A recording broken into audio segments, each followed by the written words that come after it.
মাত্র পেলাম, কিন্তু আমি যতদূর জানি তোমার দাদা মানে শিবুদার মতো সব মানুষ এই গ্রামে তো পৌঁছার, আশেপাশের গ্রামেতেও নেই। একদম ঠিক। তাহলে পুলিশ তোমার দাদাকে ধরেছিল কেন?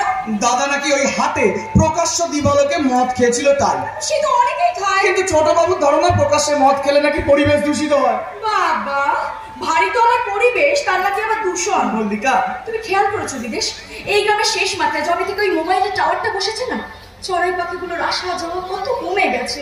একদম ঠিক। তা তুমি যাই বলো, দেখো শিবুদার কিন্তু মদ খাওয়াটা দিন দিন বাড়ছে। আচ্ছা শিবুদা এত মদ খায় কেন?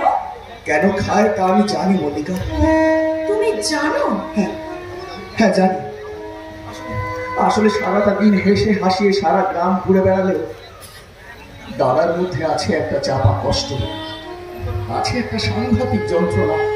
আর সেখান থেকে বিদেশ। এবার তুমি বলো তো, তুমি তোমার দাদাকে আমাদের ব্যাপারটা বলেছো? না, লজ্জা এখনো বলতে পারিনি। আহা, লজ্জা পেলে তো চলবে না মল্লিকা, বলতে হবে তো নাকি? আচ্ছা আচ্ছা বেশ বেশ, আমি তো না হয় আমার দাদাকে এখনো কিছু বলতে পারিনি, তা তুমি তোমার দাদাকে বলেছো তো?